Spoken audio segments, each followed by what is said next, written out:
Now at 10, this is Fox 61, Connecticut's news station.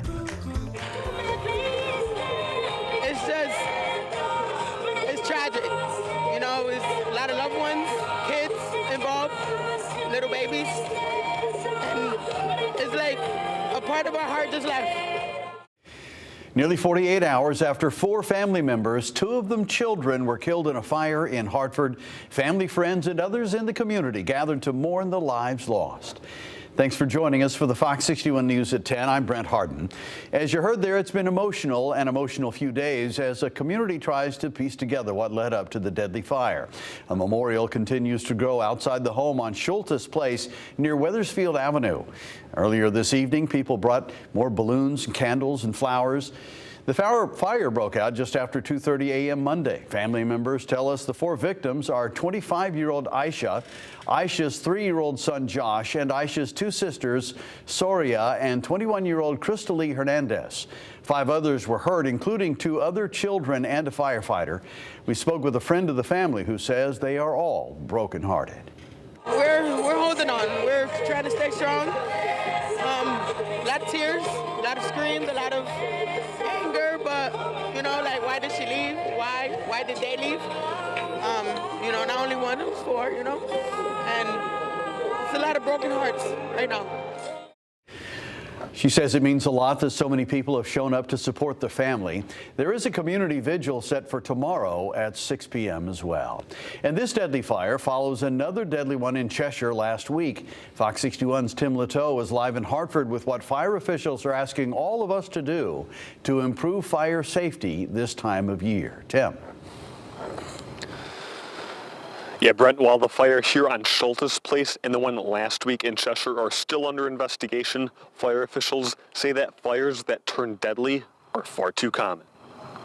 Smoke is even more deadlier than a fire. More people die because of smoke inhalation. Middletown Fire Marshal James Mastroianni is calling on people across Connecticut to be more vigilant when it comes to fire safety, after multiple fires have turned deadly in recent weeks.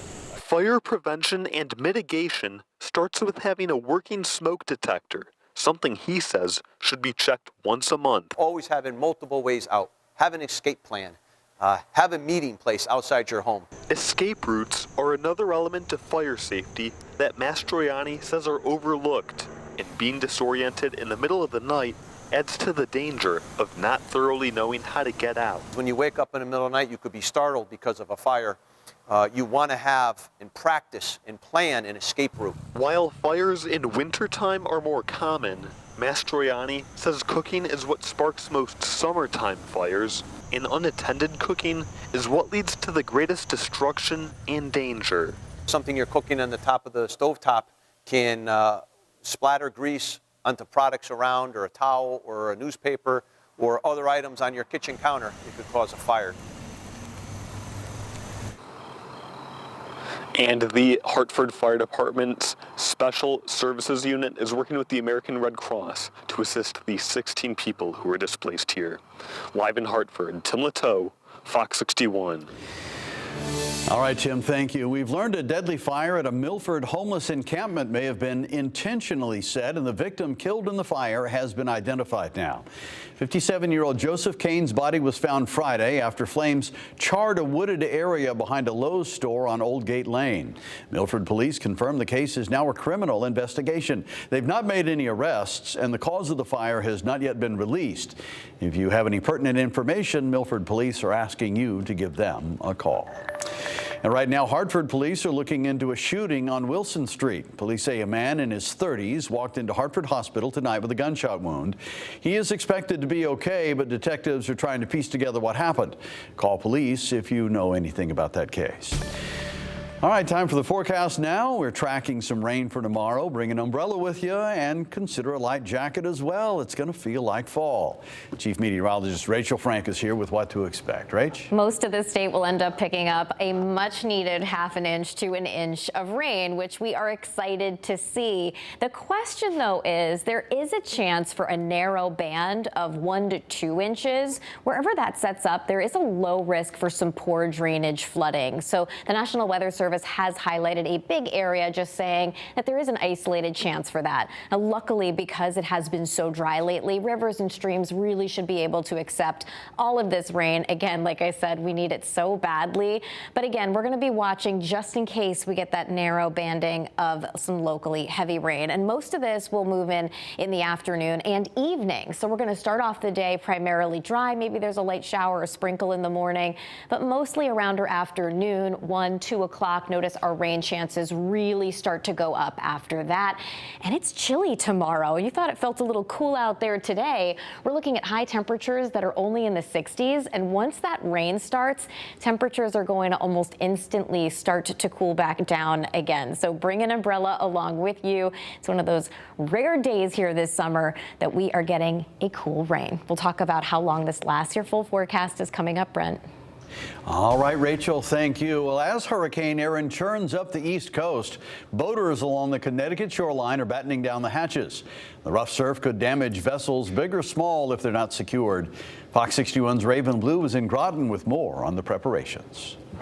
Winds are expected to intensify and there is the potential for high surf conditions. While some marina workers tell me they are not too concerned, they are still taking precautions. I think we're going to get some swells, a little bit of wind, 25, 30 mile an hour winds. While Hurricane Erin is well off the coast of New York and New Jersey and is not expected to make landfall, the U.S. Coast Guard is urging mariners and beachgoers to exercise caution as the storm passes. Dan Kinney, the general manager at Knowing Shipyard, says they are already making preparations.